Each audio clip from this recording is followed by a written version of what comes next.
I would just go ahead, Toastmasters. Madam President. Yes, Okay. dear. Yeah, I'm ready. I'm ready. Don't worry. Be happy. Yeah. Good afternoon, everyone. Uh, welcome to our Old is Gold meeting number. Let me see the 42. number. Number 42. 42. Crafting messages and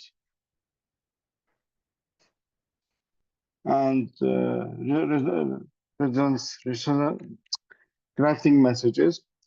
Uh, Please be comfortable while sitting. If you are driving, please make sure it is in a driving mode. Your health is more important to us. And by this, I will give uh, the floor to the President to enlighten us with the wisdom words. So, Mr. President, Thank you, Toastmaster Toastmaster. Without, the floor is yours. Thank you, Toastmaster Abdullah, Acting Sergeant at Arms, for your nice introduction. Good afternoon, good evening, good morning, everyone, wherever you are. If it's morning, evening, or noon, welcome to our Old is Gold series number 42. The theme of our today is marketing and design, crafting messages that resonate. Before we start our formal meeting, I would like to have our guests to introduce themselves with 2 or 3 sentences. Please, let's get started with. You'd like to raise your hands, or I choose first that comes to my eye? Well, we have our guest, Rebecca. Would you like to introduce yourself, please? Of course. My name's Rebecca McMillan. I am from Ottawa, Canada as well, here to support Amy and anxious to hear Alan as well. It's a pleasure to be here. Thank you very much. I feel cold when you mention Canada. Hope you're enjoying. I feel cold today too. Hope you have a warm evening with us in All is Gold. And we Thank have Aisha. Would you introduce yourself, please?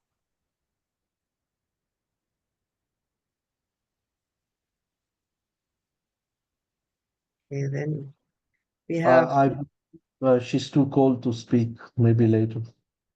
maybe later, yes. Yes, Terry, madam. Would you introduce yourself? Thank you. So I am Terry Kingston. I was a longtime member of District 61, Amy's district, and now I'm in District 45, which is Maine, Vermont, New Hampshire, and all of Atlantic Canada. I'm the current District 45 International Speech Contest champion, and I'm a TEDx coach, a TEDx speaker, and an author. And it's just messaging is my business, and so I'm just really happy to be here to learn from all of you. Thank you very much. We're honored to have you in our All is Gold today. This means a lot to us. And then we have Alan, you are our speaker. Would you like to say something before we start? Yes, sure. Hi, everyone. My name is Alan. I was a part of District 20 4 years back. No, I mean, sorry. 4 years back, I left Kuwait. I was part of District 20 when I was in Kuwait. But even though I came here to the UK, I was still very much part of District 20, and I was also the PRM during that time. Now, I am currently serving as District 91's PRM. So I have experience serving in 2 districts as PRM. And Brother Ali is a good friend of mine. And when he told me about this series, I was like, oh, wow, that's interesting. So and this is a topic that I always wanted to cover. So I thought, you know what, let me see how it goes, because I think this is quite important for people to know, especially in this, especially during these times. So happy to be here. Thank you. Thank you very much. You're most welcome. And we have Toastmaster Amy. I think you will be introduced well. Would you like to say a few things before we get started? We will introduce Bad Club members also. Quickly get ready with 2 sentences quickly for the benefit of the time. Just simply, hello, I'm from Ottawa, Canada. It's currently -9. Typical Canadian thing to do, talk about the weather. I'll hand it back to you and you'll hear more from me later. Thank you very much. Toastmaster Rola, would you introduce yourself quickly, please?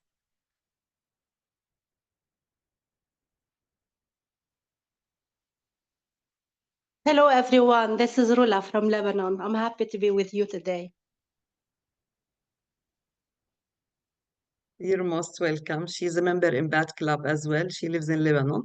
And we have, we have Toastmaster Ali. You are well known. You'd like to introduce yourself, or you're more famous than to be introduced? Dece Ali? I think yes. Yes, would you like to say something before we start? I just wanted to give a history about the Old is Gold series, but if you will be doing that later, please go ahead then. I will say something about the topic today. Would you like to say it? Introduce it now. Okay, sure. Old is Gold series, my friends and friends of my friends. Old is Gold series started back in during the COVID era, uh, and it was a hit program across the world. In those days, we had a full house attendance. In some workshops, even crossing more than 50 people. So as we come out of COVID and as of today, people are getting used to online events. Just today morning, we had one of the world champions of public speaking, yesterday morning performing. People are so used to online events, but these videos are placed on our YouTube channel for people to watch it now, later, whenever they want to. So this is a unique session where I was explaining to one of our speakers, what we do is you bring a topic, a unique topic, which you can't just speak for 5 to 7 minutes. You would definitely need like nearly 20 minutes or more to convey that message. And here is what makes Old is Gold series a little different from a regular meeting. Thank you very much. Over to you, Madam President. Thank you very much, Dece Amali, for the nice introduction. You talked about All This God. It's really amazing. It was really helpful at the times of pandemic where we sit at home and we could still communicate, see each other, make sure that everyone is okay. So let's go back to our meeting. The theme of today is marketing and design, crafting messages that resonate. Fellow Toastmasters and distinguished guests, good evening, good morning, good afternoon, once again. Today, we gather here under the inspiring theme of All is Gold.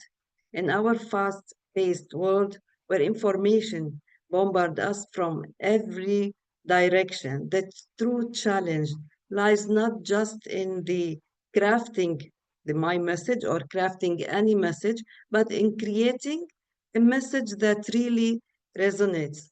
Think about about brands that stick with us, and the slogan and the picture we see. The moment we see it, we could easily recognize, like the icon we have here. Just we can see this one, we can say Toastmaster International or the timer, for example, things that we stick to us. They are not just selling products or service, they are sharing a story. And each brand has its own story, a vision, and an emotion that connects deeply with us.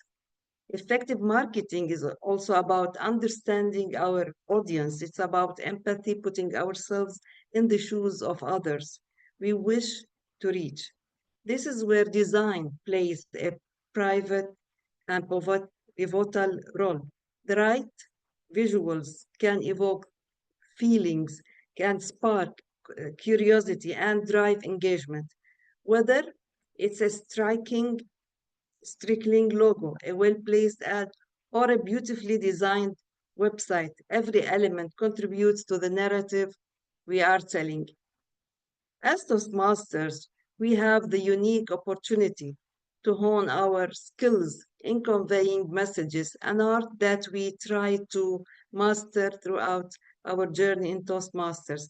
Let's embrace the theme, not just in our marketing effort, but in our speeches, our stories that we share together, and our connections. Remember, a well-crafted message can inspire action, foster relationships, and create lasting impact. If we think about a speech that we heard once or we attended and we still remember that person from that speech, it's actually the art of crafting messages. And let's be creative and let's be emotional, express our stories and our messages to strive and resonate with those who aim to reach. And then let's start our All Is Gold. You are most welcome. Our master of ceremony for All Is Gold is none other than the Vice President Public Relations of our club Toastmaster, Malaki. She's very active. She is Lebanese, living in Saudi Arabia, joining Bahrain Advanced Toastmasters Club, and she's with us today. She's a BAT member. She is a professor to a private university in Jeddah, Saudi Arabia. Toastmaster Dr. Malaki takes pride in winning an award for excellence in academic performance and another award for her research work, especially in the field of education and technology. Let's all welcome her and wish her all the best in conducting and this in taking the role of as Master of Ceremony for All This Gold today. A big round of applause to you. Floor is yours. Thank you, Madam President, Toastmaster Dr. Widad, and welcome everyone. Welcome to our speakers, our special distinguished speakers, and our guests, and all our Bahrain Advanced Toastmasters Club members. First of all, I'd like to welcome you to webinar number 42 of All This Gold series, which is, and the theme today is marketing and design, crafting messages that resonate. I'd like to begin with a quote that was just said by our friend, our guest here, Terry. Terry said, messaging is my business, and I loved that. I want to add to that perhaps messaging is the business of every one of us. Later, we will know more from our speakers, from our special speakers today. Also, DTM Allen was wondering if this will still be an important topic to discuss, whether we discussed it or not. Even if we discussed design and marketing, I'm sure that we still need to discuss it in every now and then, because it's such an important and it will always an important topic, and it will always be trendy, in my opinion.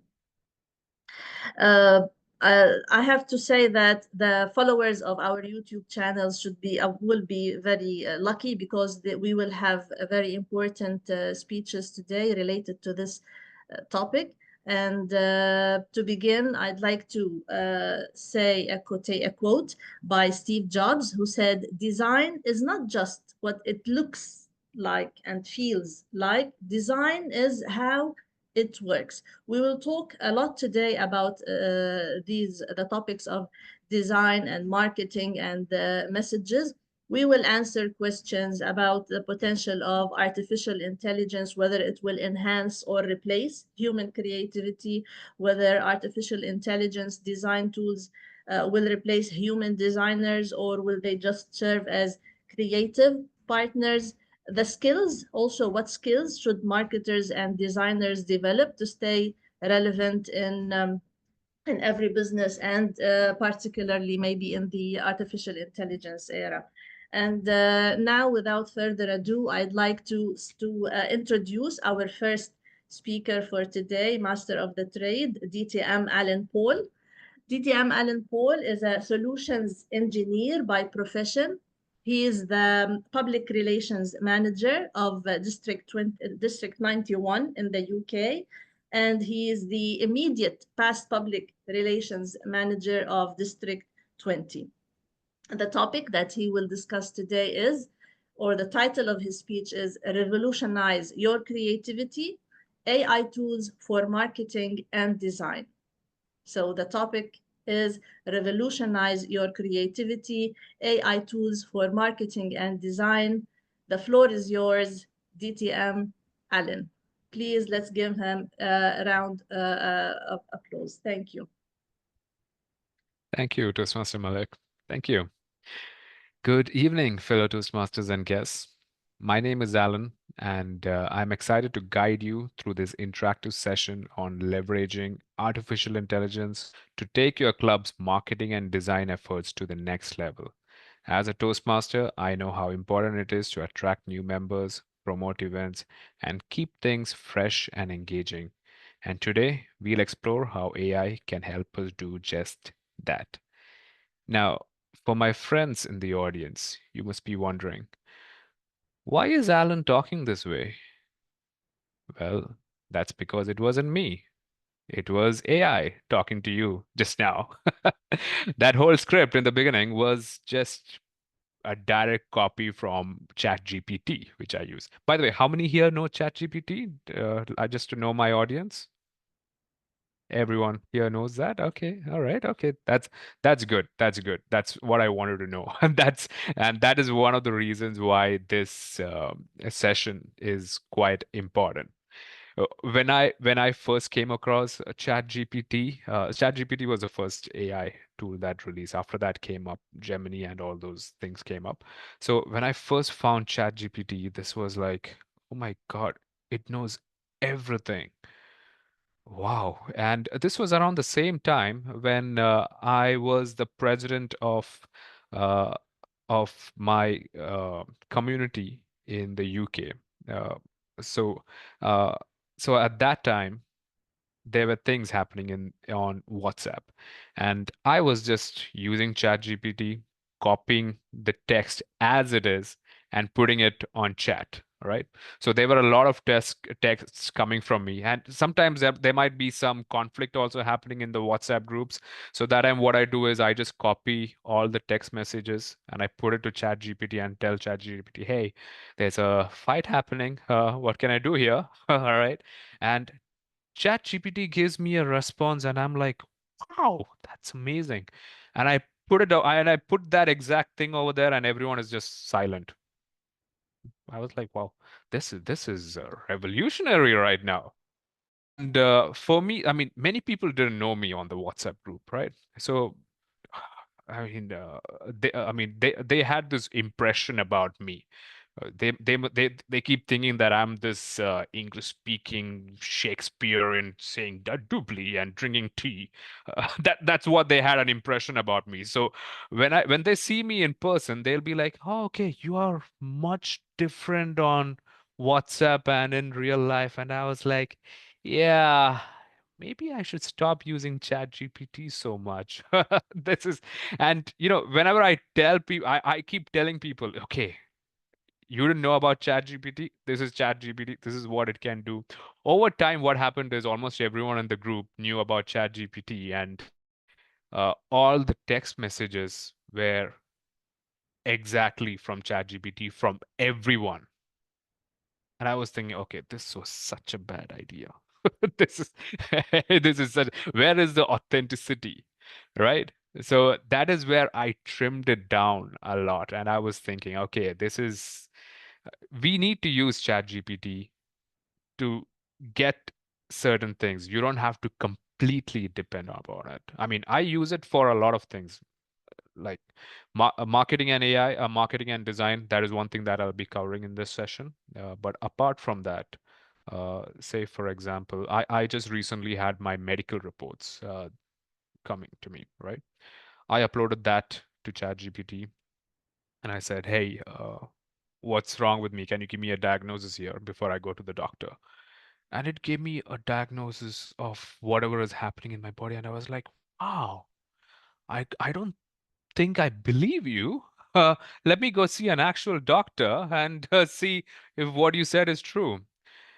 I went to the doctor, and the doctor gave a small diagnosis. It didn't give me a detailed diagnosis like ChatGPT, and I was like, I didn't trust the doctor so much after that. Then I went to another doctor, and that doctor gave an even detailed diagnostics, which I already knew before from ChatGPT, and a little bit more. And I was thinking, this thing knows everything.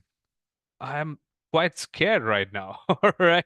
But I don't blindly listen to it. I always listen to the doctor. So please don't listen to ChatGPT. Always check with a real doctor to get your things right. So that is about ChatGPT. Yes, ChatGPT is revolutionary, but do you need to completely depend on it? That is the question. And after the end of the session, I hope you will know how to use a little bit about AI to your benefit. Now, I keep talking about ChatGPT a lot. ChatGPT this, ChatGPT that. Uh, ChatGPT was a product. Now, AI is in everything. You have it on your phone. On my Pixel phone, it is Gemini. On Samsung, it is Bixby, I believe. Bixby. Samsung has Samsung Intelligence. Apple has Apple Intelligence. It's no longer just a product. It is a service. You can use AI anywhere and everywhere. So, on the chat, how about this? Which AI tools have you heard of for marketing and design? If you know of any AI tools for marketing and design, put it out there on the chat. It can be, you can even say ChatGPT, like some of you said. You can write Canva, you can write Midjourney or any of those things. Have you heard of those things? Put it out on the chat. Dreamlab, yes. Gemini, Canva with a pilot, Copilot, very nice. Which one in Microsoft? Because ChatGPT is Microsoft owned somewhat. Okay, PowerPoint. No, PowerPoint, does it have AI? I'm not sure I have seen it in that though. All right, that's oh, it does now. Okay, I didn't know that. That's nice. See, like I said, it's a service. It's no longer a product. It's there everywhere. So, let's okay. So, most of you haven't seen the features on Canva, is it? Have not. All right. So I will share my screen right now just to give you a brief of how it looks like on Canva. Are you able to see my screen? The Canva screen, right? So Yes, I'm clear. keeping. Yeah, now this is, I hope you guys don't, he won't mind me using, this is our conference director. I'm going to design a poster for him. But before that, what I want to show you is the different features that are available in the Canva Pro. Background remover was there even before the AI revolution started. But the different apps that are there, like if I click edit on this picture, you can have a magic eraser where I can erase one of his things. Or if I want to expand it, say for example, I want to expand it to this whole page, right? Okay. And if I click expand, this image will expand to a whole, to the full area. Have you seen Magic Expand before? Anyone? No? Okay. You see that it expanded this image and added some more visuals to it. As a matter of fact, when Brother Ali asked me for a picture of me to use for this poster, most of my thing is cropped. I use Magic Expand to fill the other parts of my body. So the poster that you see of me is also AI generated. I had filled it out. So you can see the different options that come up. Okay, there is a pillar here. There is a mat here. These options are there on your phone as well. If you notice, if it's your latest phone, these features are there. You can expand it, right? Uh, Now, take for example, I'll take my mom had a reunion and she was telling me, "Hey, can you make this photo like a before and after?" So I was like, "Okay, yeah, sure." So I can like make it better. Can use the different features that are there. I can colorize it. That's the first thing that I saw when I saw this. I was like, "How about I convert this black and white image to color?" Let's see how they used to look like back in the days, right? This was, yeah. Oh, see that? It didn't do a good job, but still, you can see the color, right? It's that is quite nice. This is after color. This is before color. See the difference? So, it's like AI can do a lot of things. Let me see if I can erase some of this. Is magic eraser. Uh, if I Hope my mom won't shout at me for this. This is this. All right. I'm going to erase this person. Let's see how much of a good job it does. That now that looks like a ghost. That's yeah. But I have seen this is because it's Canva. Canvas is not as advanced, but you can see that this person is now erased from there. You can see a hand coming in now. That now it looks a bit creepy. You can and the thing is, on social media, I have seen a lot of these AI images coming up. People will be like, "Oh, where's that hand coming from?" Or and the worst part is there are AI videos coming out that people keep sharing. I just received one on my family WhatsApp group, an AI video, and people actually believe it. They actually don't know that this is actually AI generated.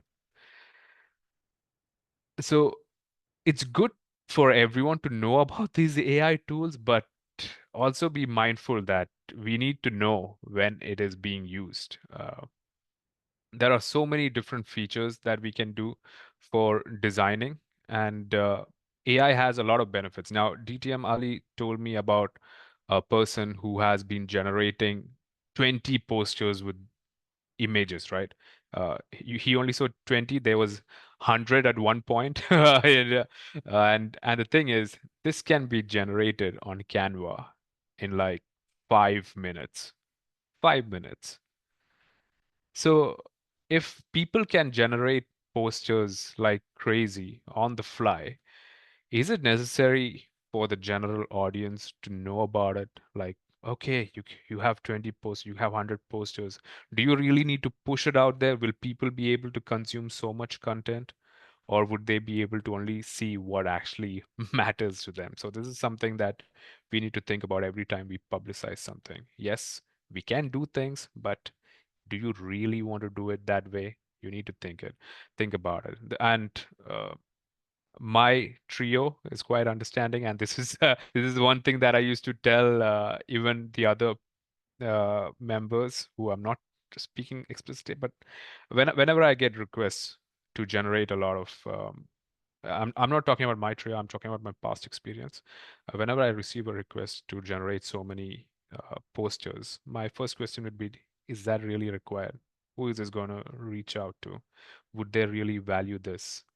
Wouldn't it be more better if there's a personalized message coming from you, and that would be more powerful, more personal, right? So that is what I always believe in, and that is what will be more powerful and more impactful. Now, that's about Canva that I showed you, a small thing on Canva. Uh, let's go to ChatGPT right now. All right. Back when I was PRM of District 20, I had 15 people in my team. And one of them was a good friend of mine who was a writer. She was like my chat GPT. I used to tell her, hey, this is a poster. This is what can you give me a write-up for this? And she used to craft amazing write-ups, and we used to share it along with the poster. When we have something to brainstorm on, we as a team brainstorm on these things. Now, if I look back to that time, I had 15. If I look back to now, I have like 3 members in my team. 3. And the reason why I have 3, I mean, I get to do things. I have ChatGPT and all these AI tools to do my things. But if I could go back to the time when I had 15, I would still have those entire 15 members. None of them would be replaced because I can't joke around with ChatGPT. I can't have play around and crack jokes and maybe gossip a little with these AI tools. You always need that human companionship. When we as a team do different things, that feels more fulfilling, right? So I wouldn't go back. I would only use AI to make our lives more easier. Now, if you have ChatGPT or something like that open, let's do a small exercise, shall we? Uh, this is one small thing that I asked ChatGPT. Now, you are a club struggling to attract young members. All right, you can see this, right? Okay, you're a club struggling to attract young members. and create a targeted social media post for engaging visuals to appeal to that demographic. Now, this is something that we as a team would do. But I asked ChatGPT, okay, now give me a response to this. So this is what it said. To attract, this is what I would do. Post idea number 1, power of public speaking. Have a carousel featuring young, diverse speakers on stage with captivating quotes like, "Your voice is your superpower."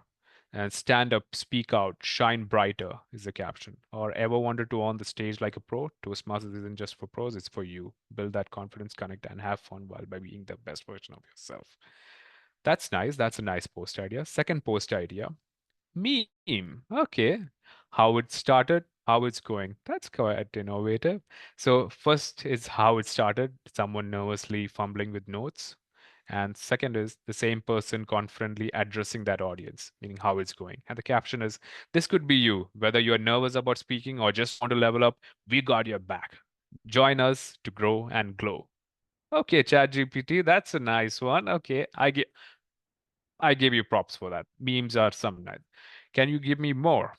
So post this 3 testimonials with a twist. Short video testimonials of young members sharing their journey in a fun TikTok inspired format. Real stories, real growth. Hear how this member went from shy to superstar at Toastmasters. Ready to tell your story? Okay, it's getting better. I like this post idea as well. Do you guys like it? All right, yeah. Or a skill building challenge, an eye-catching graphic with a call to message. 1 minute speaking challenge. Can you talk for 1 minute without saying or like? Give it a try and DM us your video. That's a nice game. So this will also promote your post as well. This is a nice game that you can have. So think you are a pro communicator, prove it. Take the challenge and discover how Toastmasters can take your skills to the next level. So it gives a lot of these ideas. Okay, group photo, meet the squad, come for skills, stay with for the friends. Nice group photos with your friends to say meet your future squad. Interactive stories or quiz for Instagram stories. Instagram stories is one thing that I used to use a lot. And it does, I mean, this was before the AI revolution. I brought in a lot of members, young members to the club using Instagram stories. I'm glad that ChatGPT also suggested that. So what does it say? Polls or quizzes like, do you enjoy public speaking? Or what's your biggest challenge?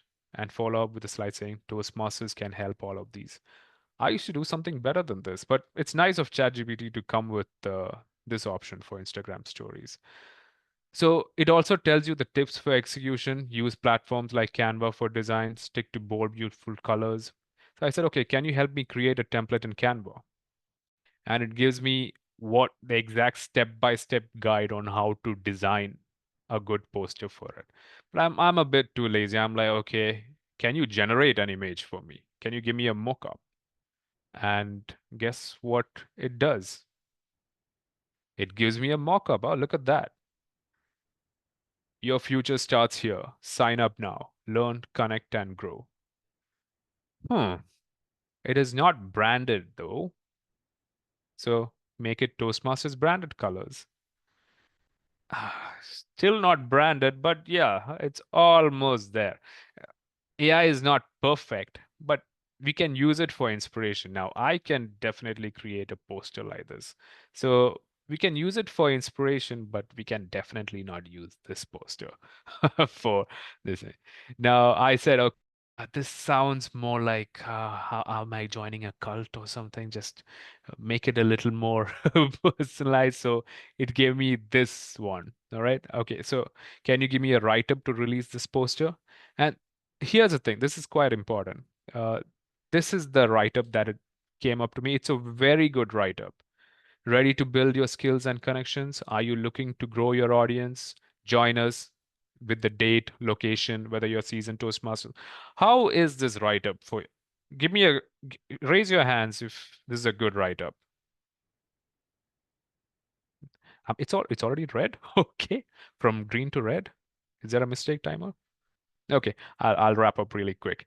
So what I wanted to say was I don't really like this design. I don't like this. Like every time someone posts something like this, I immediately know it is done by AI and I immediately shut off. I'll be like, okay, why do you have something like this? Can you make it a little more personalized? And this is what I always tell my clubs to do. No need to make it like this. It looks very nice. It gives a message. Everything is superb. But because we are in this AI world, it doesn't quite make it authentic. So make it a little more personalized. Like, hey, friends, have you ever wished you could speak confidently in front of an audience? We are hosting a Toastmasters event. Would love to see you there. Would you go for the other one or something like this? If you were posting with your friends, isn't this more better than the other one? Or a personal story, like a couple of years ago, I was terrified to speak in front of a crowd, and now I can. Thanks. So it's always good. It's always good to get inspiration for chat from AI, but we always need to only use it. We don't need to completely use whatever it says. Use it just to help you get the words you need to put the message out there. So with that, I'd like to hand over back to the MC.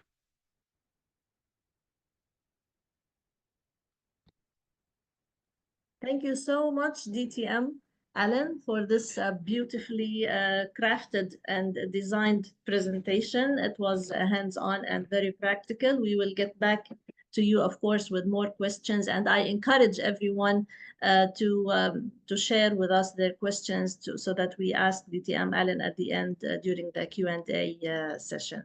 And now we'd like to move to another distinguished speaker for today, also Master of the Trade. As a distinguished Toastmaster and past district director, DTM Amy has spent years learning and hosting the craft of impactful messaging.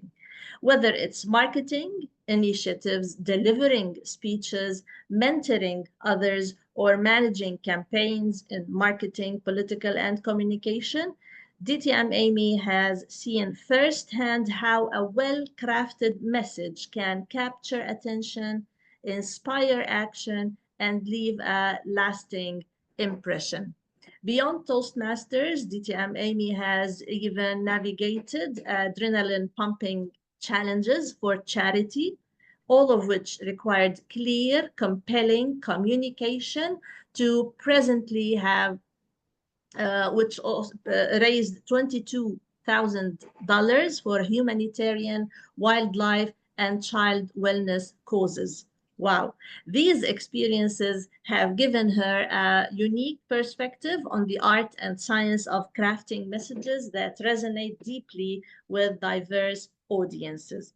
So today, she is excited to share insights, techniques, and strategies to help us elevate our communication skills, whether in marketing, public speaking, or day-to-day conversations. The ability to connect meaningfully through words is a skill that can transform our personal and professional impact.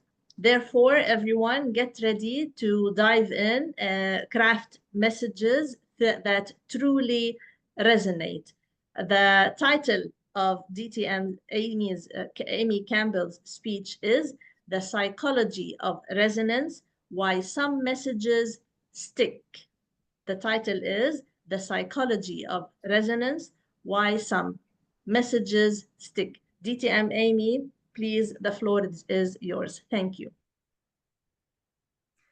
Thank you very much, Toastmaster Malik. I'm just going to take 1 second to get the last of my screen set up here.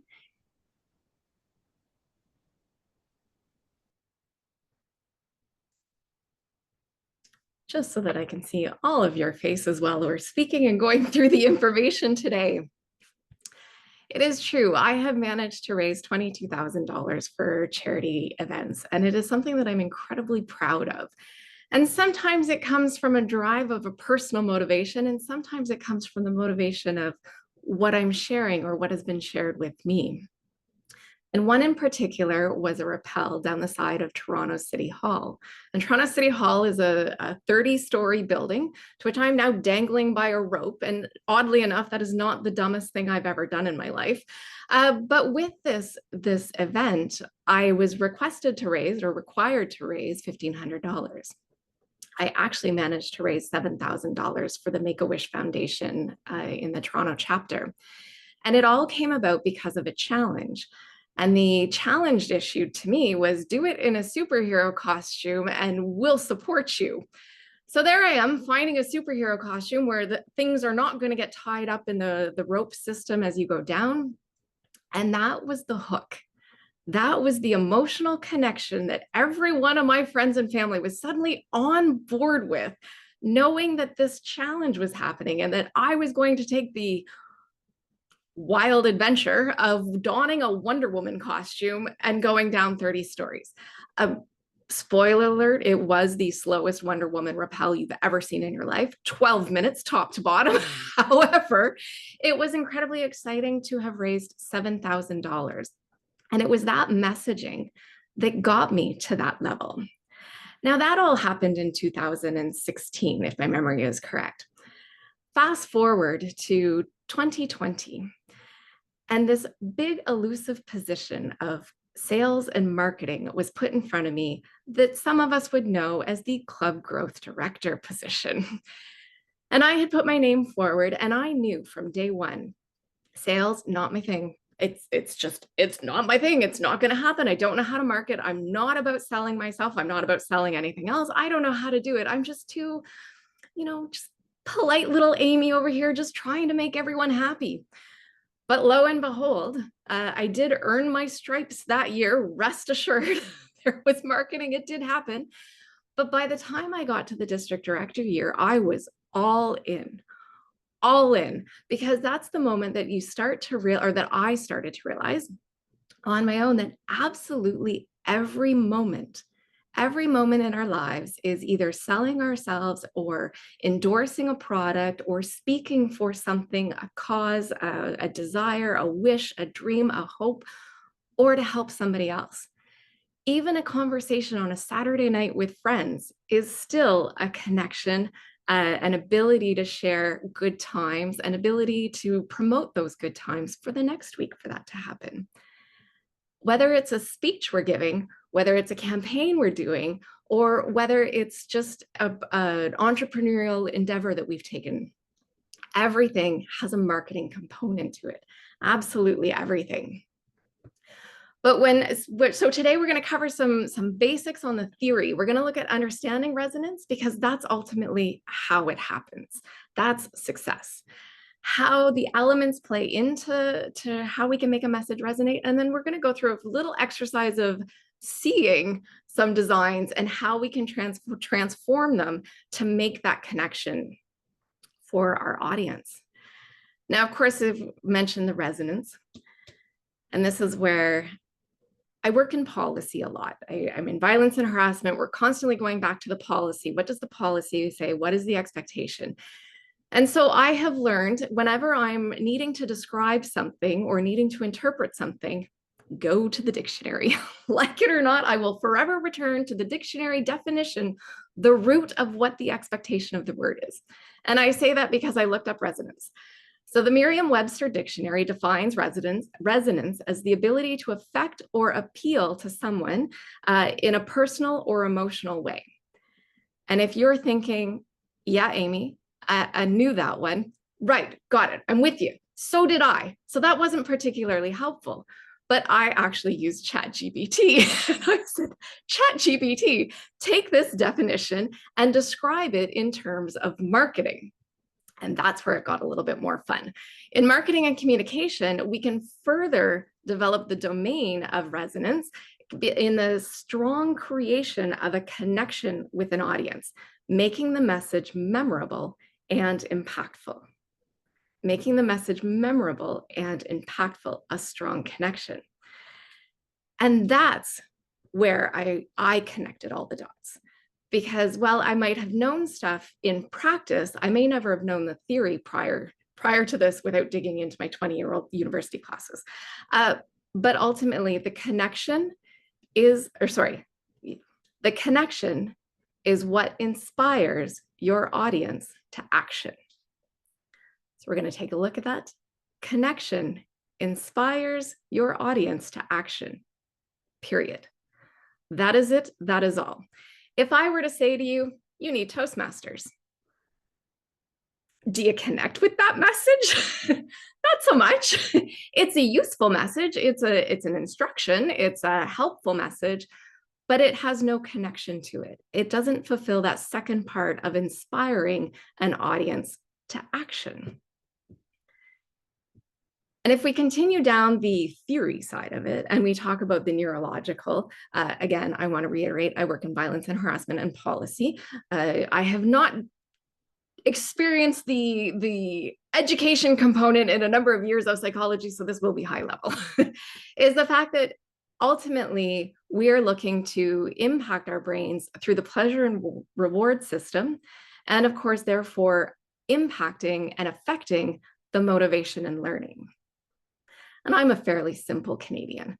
You know, I'm over here in the cold weather, and I'm looking for anything to trigger that reward system in my brain.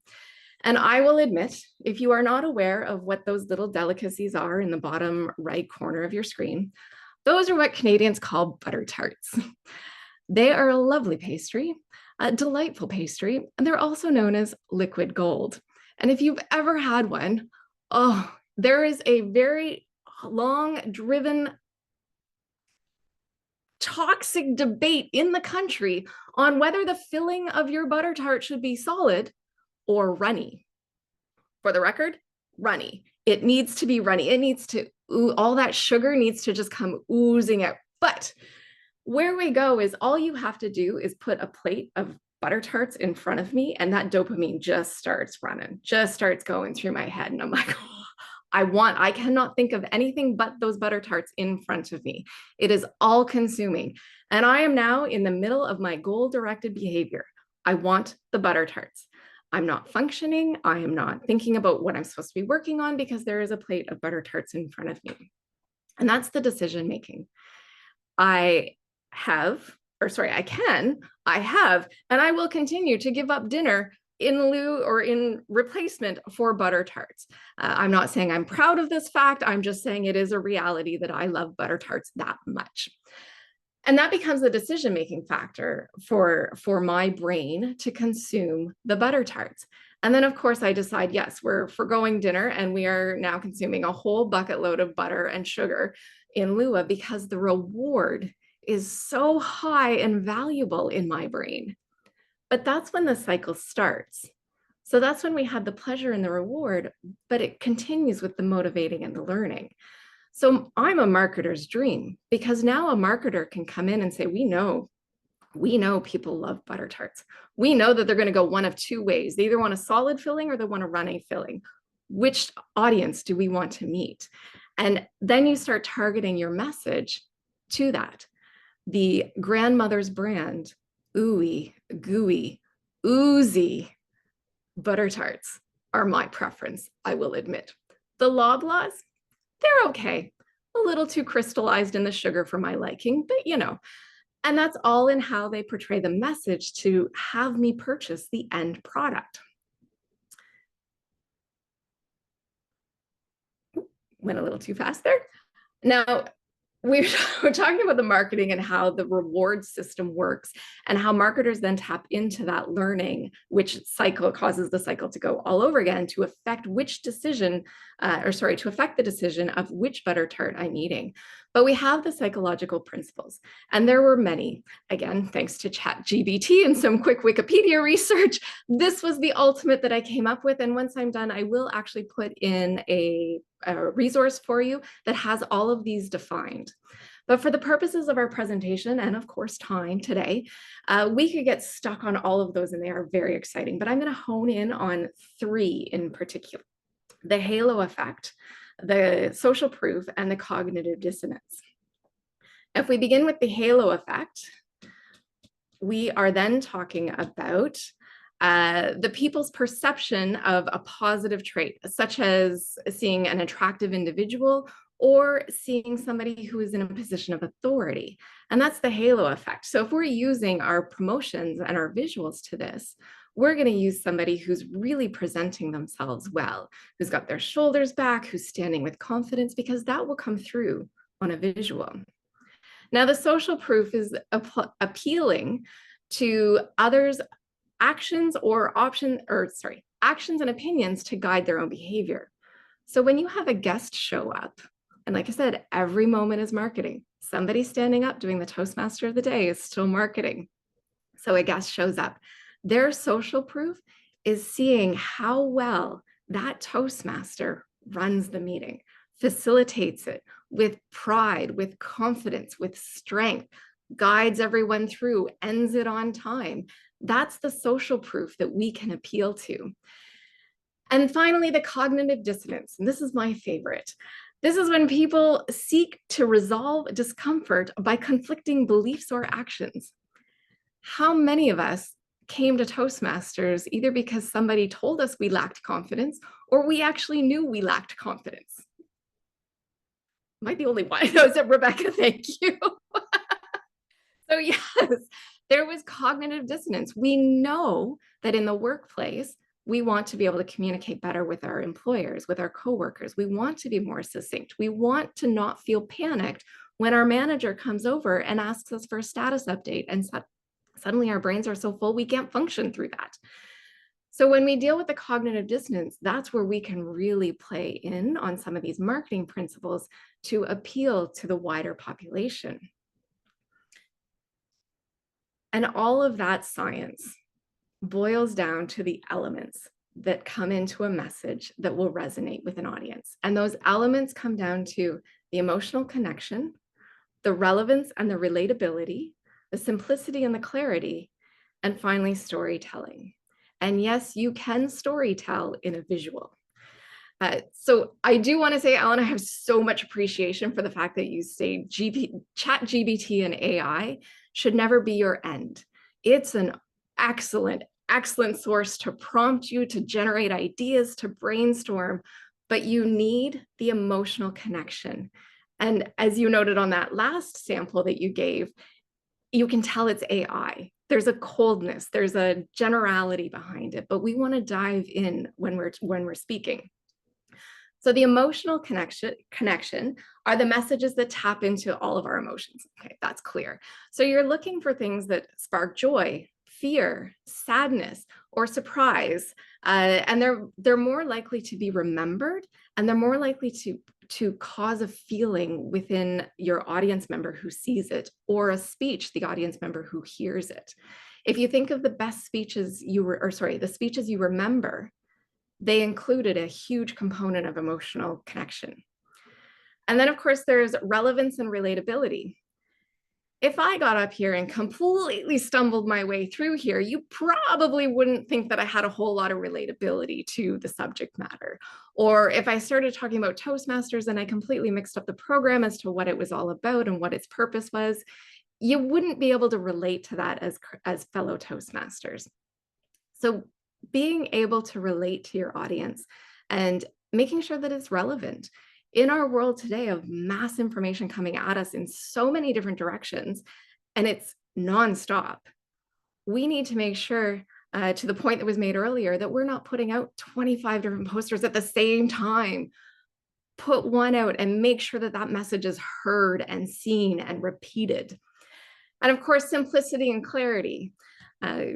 My favorite example of this is, let's talk about the DTM. I just achieved, a DTM. And in order to do that, I completed my L1, my L2, my L3, my L4, my L5, and then I had to do another DTM project. And then I did an HPL. And of course I had my committee supporting me. Yes, that was very simple for us. That was not simple for a non-Toastmaster. And just side note, this was actually one of the hardest presentations I put together because this is an advanced club. So your audience is Toastmasters.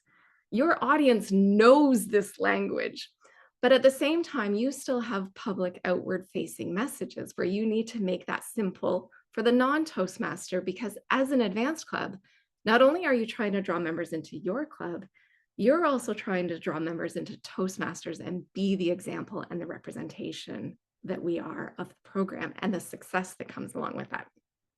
So clear and simple messages are always easier to understand and remember. And if you think of some of the best slogans, such as Nike, just do it. It's clear, it's simple, we remember it. I didn't have to write that one down.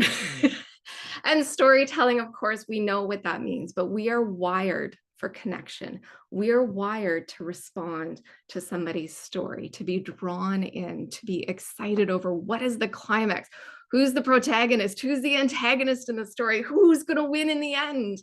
And that comes from every component of our life.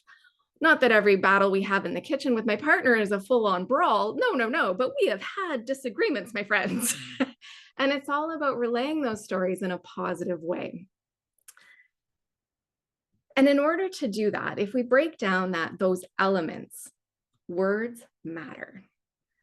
We have so many options in front of us. Yes, we don't want to make it so complex that nobody can understand what we're talking about. But if I were to say to you, it's very cold here. Again, it's a description of what -9 feels like here in Ottawa. But if I were to say to you, it's frigid, I go outside and the air hurts my face, that will mean something to you. That draws more of an imagery into your head, more of an understanding of what the cold means. And so I always like to go to how many different ways we can use vary. And this is a sample. That's all this is a sample. The one website I went to was 100 words. I've been to websites where it's upwards of 1,000 words, where they're just using different forms of vary to improve our vocabulary. So as an advanced club, you might want to be challenging your members to use some of these. They seem basic, but they're an improvement over the extreme basic. And of course, visuals. Now, I have used this image in my social media presentation that I do quite often. So we are clear, this is me. This is a photo of me. And when we were saying about the emotional connection, this does not spark joy, my friends. And if you saw this out in the public domain, which shamefully it is in the public domain, the club did choose to post this photo.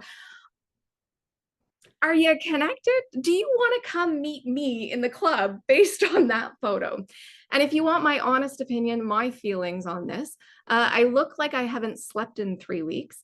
I don't know what my hair is doing. I'm hunched over because they didn't give me a moment to sort of stand up straight. I'm not smiling. I'm actually biting my tongue or doing something weird. I look, yeah, like could they have at least told me to pull my sweater down to straighten it out? All I'm saying, this does not spark joy. And you're looking for visuals that do. And so we are clear there are 2 other individuals in this photo. I have blurred them out to protect the innocent. But when you put information out there, when you want visuals, there is no doubt an audience will connect more to a real person than a stock photo. They hands down will. But for goodness sake, give your members a moment to get themselves together for that photo. Line them up, make them smile, have them turn in. It's funny that they will be standing 6 inches apart in person, but in the photo, they might as well be 5 feet apart. Tell them to come in close, angle them appropriately. And I'll go through a few more once we get into the design, just of some fun with the principles of this. But when you're doing your visuals, the rule of thirds, if you are not aware of design, the rule of thirds will be the basis of everything you need to know.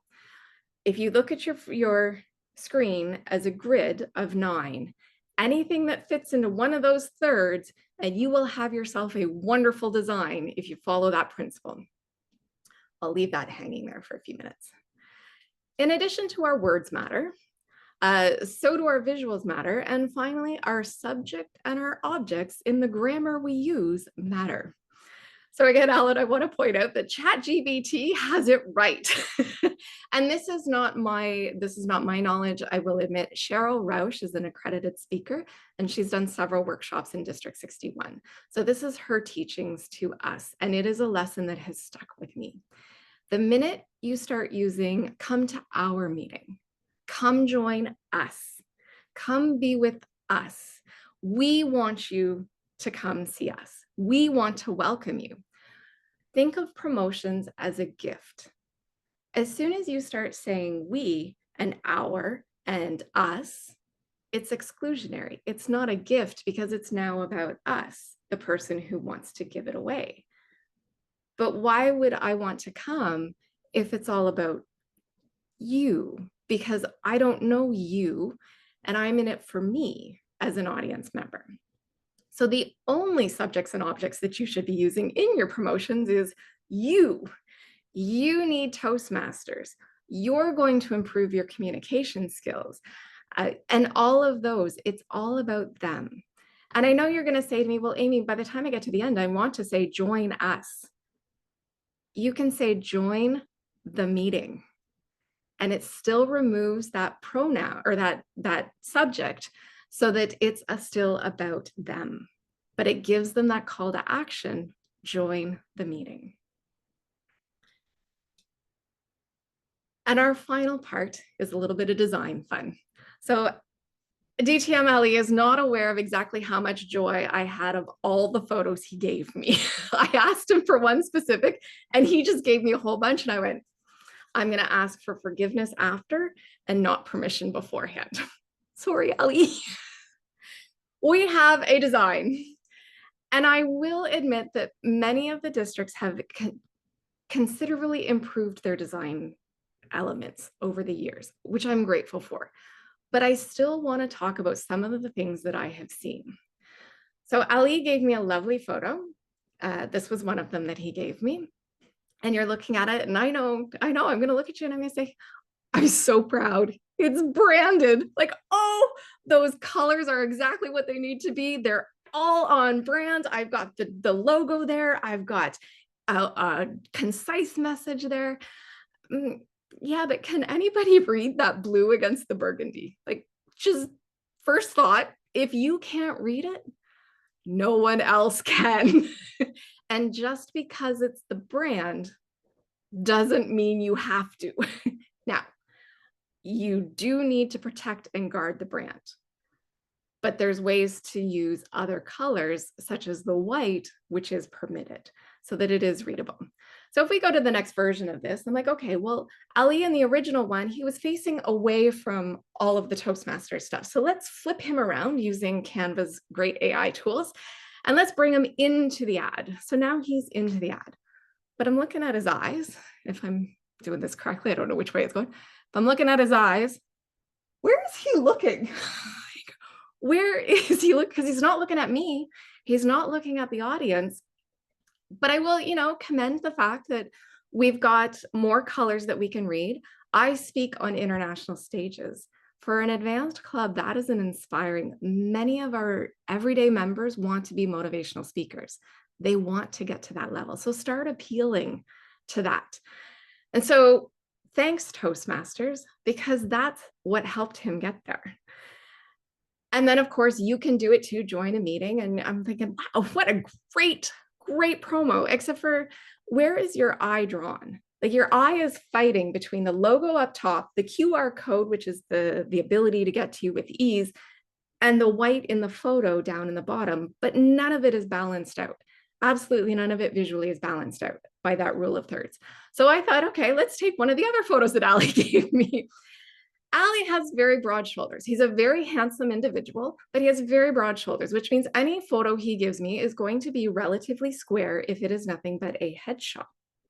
So if I have a relatively square promotional material, this is going to be tough to fill because while Ali is a great Toastmaster and an excellent representative, you kind of need more information on there to promote Toastmasters. So Ali's head alone does not scream Toastmasters. So let's revamp that one a little bit more and see what we can do with it.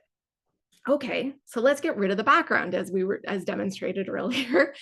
And we look at this, and the photo again, I'm going to point out Ali's body is this way and his head is this way. So which way is he looking into the advertisement? How is he drawing me into this? Now, this is not Ali's fault. It is a wonderful photo. Do not get me wrong. It's a great action shot. It's a great representative of who he is.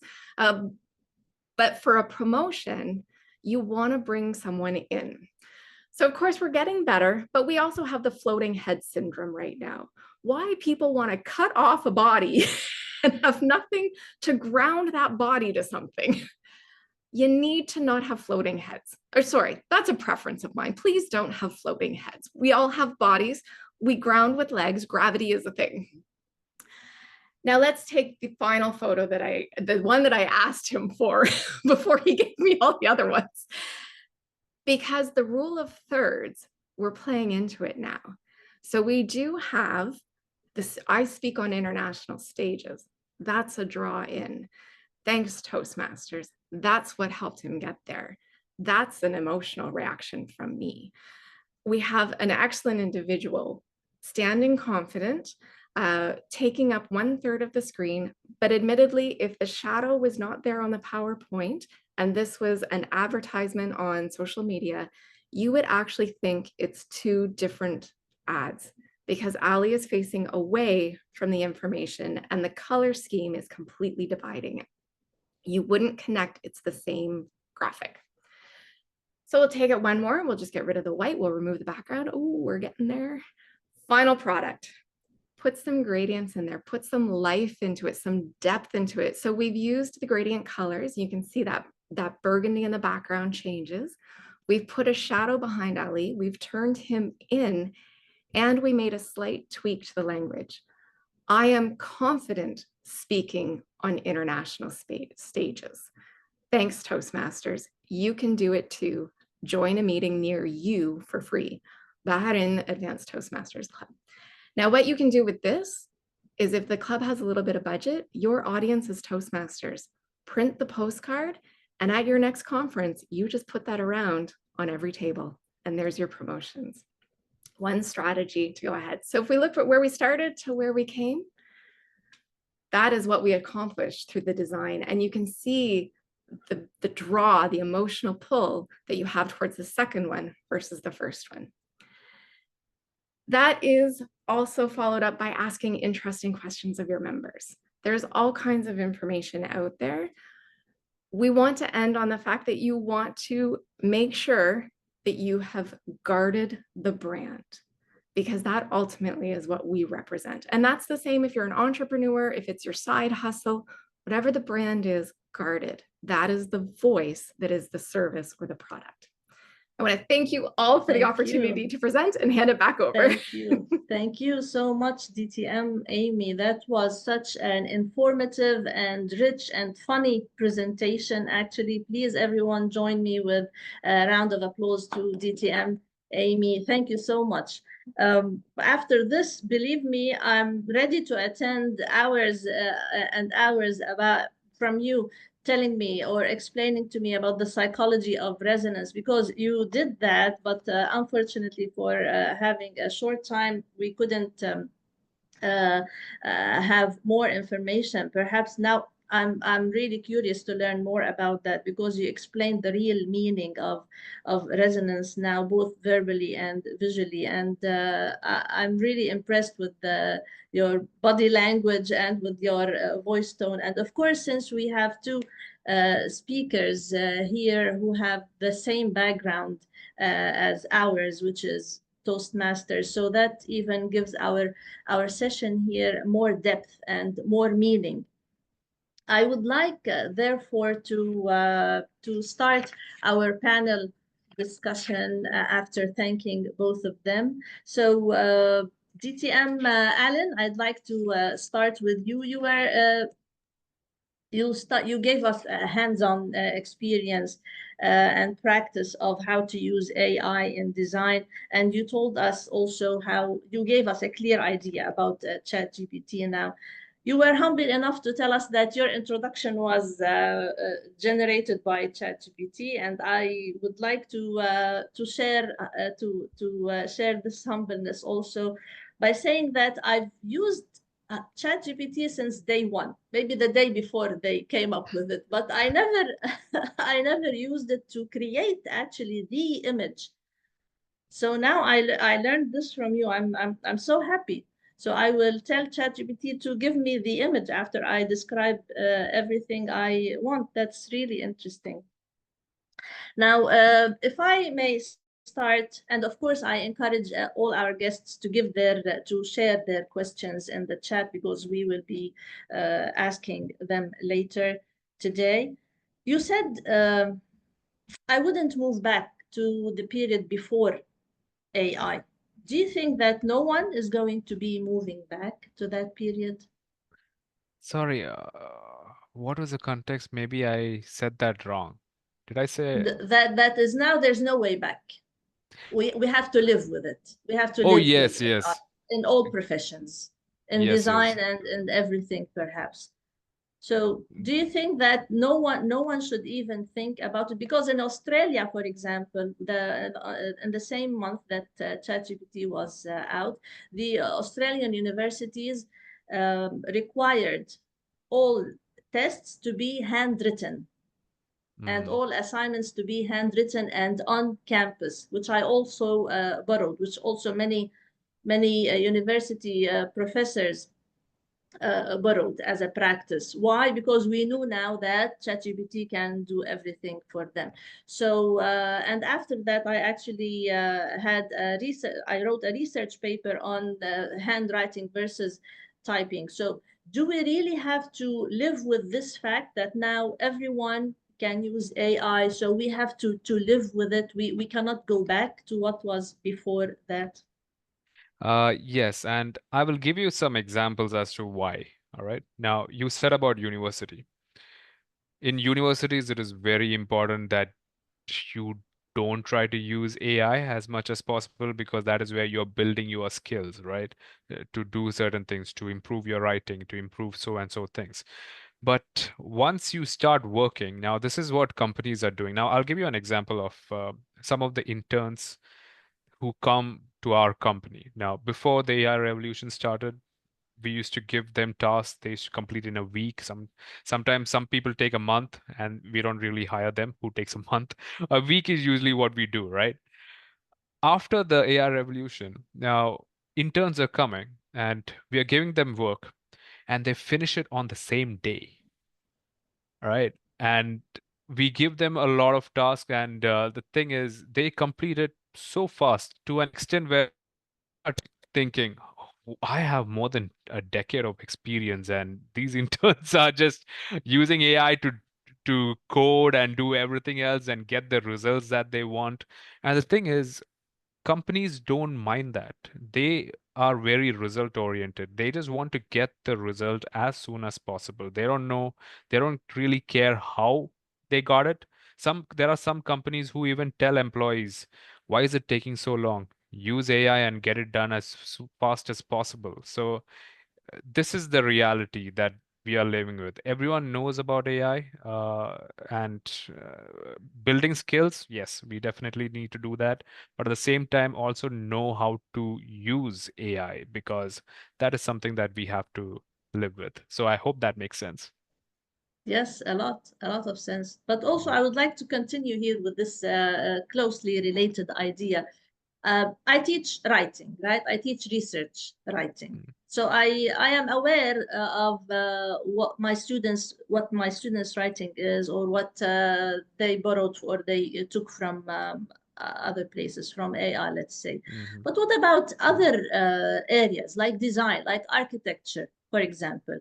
How can we anymore guarantee that people are authentic, that learners are actually using their brains and creativity to come up with what we see, whether in the field of education or in the field of marketing, or it doesn't matter anymore? What do you think of that? Well, you can see AI videos these days. And some of the things that are created with that is so scary that we keep thinking this will only get better to an extent where in the future it would be very hard to know real and what is not. Even when it comes to design, right now there are limitations that AI can do. It doesn't really craft a very good design. But Right. there are so many AI designs which are so mesmerizing, so beautiful, and Flawless. flawless. And you keep thinking, oh my God, what about the creators who had been spending a lot of time for all these things, right? But we can only I wouldn't say that there's always something that creators and designers can do to make it stand out. I mean, right now we are at a stage where we can identify AI designs and videos, but in the future, that is very unpredictable. predictable. So yeah, Thank you. that's Thank you yeah. so much. I'd like to move now to DTM Amy, who told us about 4 areas or 4 like pillars of persuasion. We can call it the storytelling, the relevance and relatability, simplicity and clarity, and then the emotional connection. I'd like to ask about the storytelling in particular. How can personal anecdotes increase authenticity and emotional resonance, in your opinion? In my opinion, and it's just my opinion, even the personal anecdotes that I put in, such as the climb, the challenge that was issued, the cold here in Ottawa, I don't think that there's an expectation it resonates. It's just fact that when you are dealing with a genuine story, you can't help but not be drawn in to a unique experience. Whereas if I were to just constantly talk about Toastmasters as we learn and we grow, okay, but what did we learn and how did we grow? You know, but when I say I've learned to run a political campaign, for better or for worse, successful or not, I have learned those skills. I've learned how to read policy. I've learned how to dive into policy, interpret policy, and that actually completely comes from my Toastmasters knowledge. So I do believe that just there's no way around it being authentic and causing that genuine connection, is that storytelling is the root of it all. And it's personal stories, it's personal experiences, because you can attest to it. And you did actually start with your own personal anecdote at the beginning, and that was really an attention grabber in your session today. You talked about raising funds and your story of raising funds, and I believe it was this area is a kind of courageous activity. And as I think psychologist Rollo May said, that discussed 4 kinds of courage. There's the moral courage, the physical courage, the social courage, and the creative courage. So speaking of courage here, that can we act, are we born with this creative courage, or do we learn it? That's a tough one. Nature versus nurture. It's interesting because I honestly don't have an answer. I know what drove me to wanting to do these experiences, and it was an incident in my life that put me into the hospital. I'm 100% fine now, but it was, for me, it was a thought process of, I now wanted to do really cool things in response to a trauma. And in order to feel okay doing really cool things, I wanted to give back to others who were experiencing, sorry, let's put it into context. I ended up in the hospital. I had a brain tumor. The tumor I had, totally fine. It was growing, but it was benign. So they removed it. I'm 100% okay. This was 20 years ago. But with that, it peaks in children at the age of 10 or 11. And I was 20, and I could not fathom how an 11 or 10-year-old responds to that. And so giving back was my way of selfishly wanting to live my life and kind of hit every adrenaline rush because of that trauma, but at the same time finding a way to give back. So for me, I would say it was a nurture. I'm not sure that it was nature. I'm not sure that I would have had the courage had that not happened beforehand. But I do believe that there's some people that are just naturally born with that. Maybe it's levels of courage. Maybe courage for some people is just going through the motions, joining a club, joining a hobby with people. And maybe for others, it is that extreme adrenaline. So I guess the end answer that I'd have is it's nature at very different levels in every human. Right, thank you. I'd like also to continue the discussion about creativity with DTM Allen by asking him a question that is related to AI. And I'd like your opinion on the potential of AI to enhance, well, is it going to enhance or replace human creativity? Everyone is scared of AI now in every profession. I mean, if not scared, perhaps at least concerned. What's going to happen to us? So what do you think? Is it going to replace human creativity one day? I don't think it'll replace human creativity. That is what I feel. But the thing is, I have no idea where this is heading. I keep updated with the with what is happening in the AI world, and some of those is concerning, where there are things that they try to limit, they try to restrict AI in so many ways, but AI tries to adapt to it, and it is so fast that they adapt, which is kind of scary. So It uh, is, yeah. it is quite scary. But like I told you at my work, there are more than a decade of experience sometimes feel like a waste sometimes whenever people who are completely new to it are able to do things that we used to do. It's only about learning to use it and keeping ourselves updated because with everything we can't we can't always we always need to adapt with the times. So this is just one of those things where we are just adapting with the times. So So yeah, we need to be lifelong learners, right? We need to of learn and course, adapt all the we time. And never stop speaking, learning. yeah, exactly. What skills should marketers and designers in particular develop in order to stay relevant, as DTM Amy said, to or in the AI era? Are there What certain skills that marketers and designers should develop to stay relevant and to stay working in the I mean, field? it's mostly the human connection that is very important. Like marketers, they always look at the algorithm and how to do certain things and what really attracts people. But when it comes to a human level connection, they sometimes miss that. And you can see some of the most successful entrepreneurs out there. They are mainly successful because of the connections that they had made with everyone. Networking, connections, building a rapport with anyone, that is always a skill that you need to enhance. So this is my pitch whenever I tell people to join Toastmasters. You can learn a lot of things out there online and all that, but you need to meet people in person, talk to them, build a connection. Building a connection, a human connection, is very important, and that's a skill that is always that cannot. I don't think it'll be replaced by AI. I hope it never gets replaced by AI. Yeah, we all hope so. We all Yeah. hope so.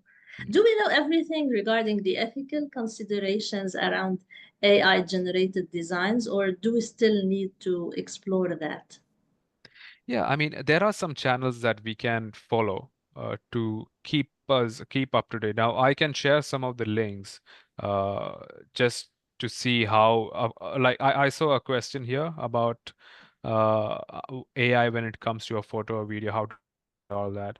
I can share some of the channels that I follow, which keeps me up to date on whatever is happening. So I can share it on chat.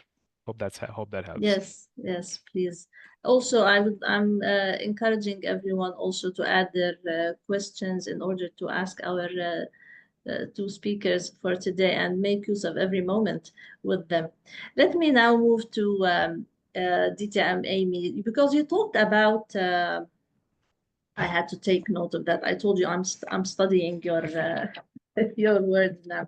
You talked about the halo effect and the social proof and the cognitive dissonance. Now here's a question that came to my mind the moment you mentioned the halo effect about the scarcity principle, because yesterday my daughter brought or bought a box of stickers, and she said I had to buy one of them because there were only two.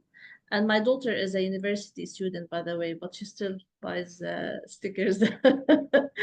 So is this the scarcity principle? So she had to take one, like to take the opportunity of that, or what was going on there? She said, I'm sure there were more somewhere in the store.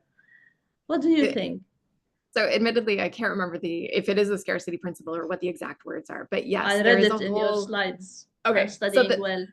there's the whole marketing component of creating the urgency in the person. So exactly what you're saying, only two left. So when you see tickets for sale for let's say a draw. I don't know, I'm making stuff up. And they say 2 tickets are left. Suddenly you start feeling that moment of panic of being left out. And it's that moment of panic that causes you to suddenly react and purchase the tickets, or in this case, purchase the stickers, because you're now having this feeling of, I'm going to miss out and they may never reproduce this, or I won't get it at this price. Now, I will say, in context of Toastmasters, we don't so much have the scarcity because we are everywhere, and it does not look like we are not going to be everywhere anytime soon. So it doesn't quite apply it to this, but yes, that is exactly, it's creating a sense of urgency within someone.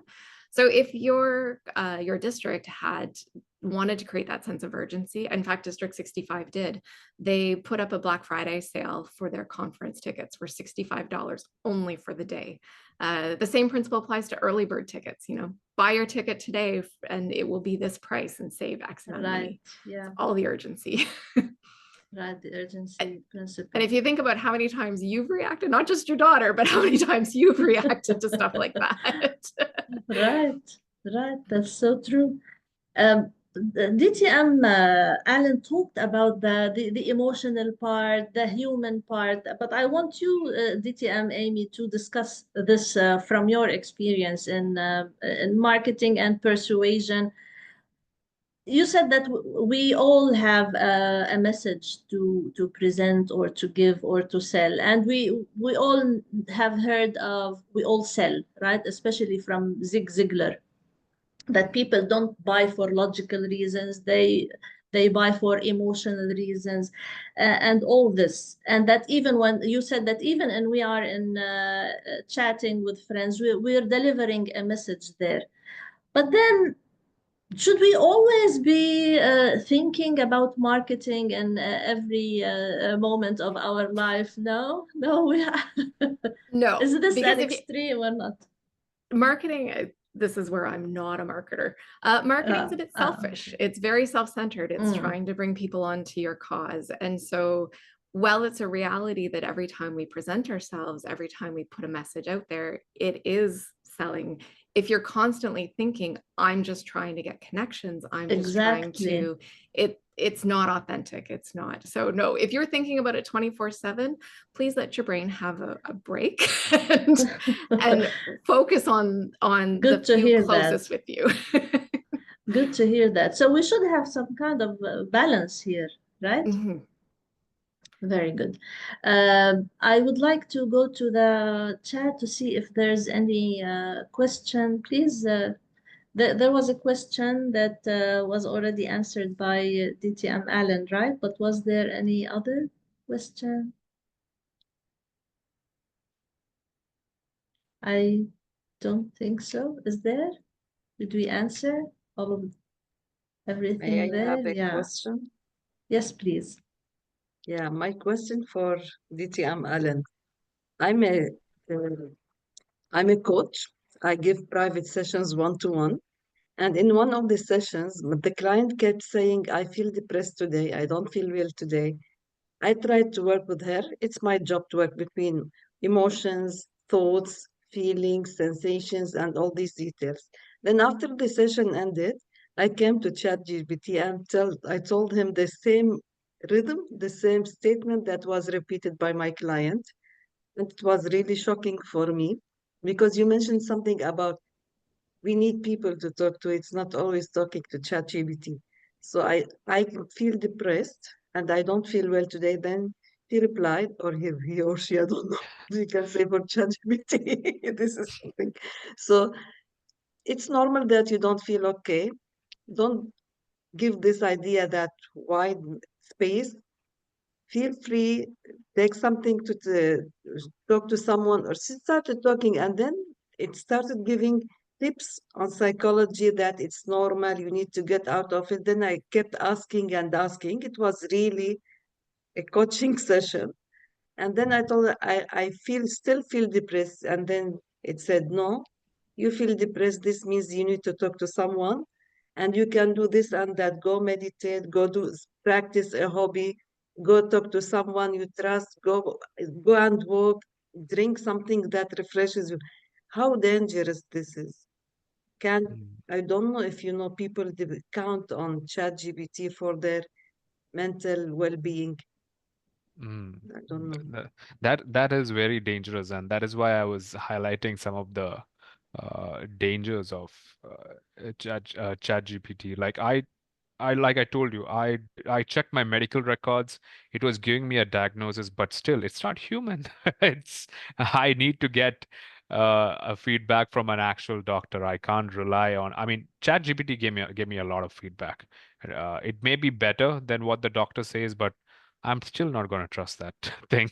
I'm going to listen to what my doctor is saying. It's always human connection. Even if a human is wrong, I would still trust a human more than a machine in this case. So yes. Does anyone else have any Back to you. question? Thank you, DTM Alan. If you have any DTM Ali, please, you may ask. No, I would just share a real life experience I saw once in district elections. One of the candidates actually used ChatGPT for their 2 minute speech at the district annual council. And this was so evident because we knew the candidate, and we knew the candidate is not a native English speaker, but he was Shakespeare in the district annual council for that 2 minutes. So it was not a speech, but it was a poem. And that's the reason even people who knew him didn't vote for him. He lost very badly. So he gave me a call that night and he asked me what went wrong. I thought everybody loves me. And I told him, your speech was totally done by artificial intelligence, ChatGPT. Please don't do that next time. So, and after that speech, he was well known to use ChatGPT. And I'm sure even our timer knows that candidate. So, so it was a talk of the town. Everybody, all the clubs, that it became a humor in the district, Oh So, dear. Oh dear. yes. But this is happening everywhere, not only in our Toastmasters meeting, I guess, right? Well, Our meet. I'll just add here once the board, Yeah. Toastmasters International, decided to go for a new tool which will evaluate you, it will help you to become a better public speaker. But still, human touch really matters. Your evaluator in your club who's sitting next to you and sees your speech, nobody can replace that. So definitely, human touch is Uh, very important. exactly. Especially maybe if we use our own personal anecdotes, maybe that and storytelling, maybe this will also help us give more authentic speeches. Don't you think so? Yeah, So this I will think. be like quite different from the artificial intelligence kind of product. Right. Does anyone want to comment on anything or ask any question? Because I think we're good with time, but I'd like to wrap up with what we did today.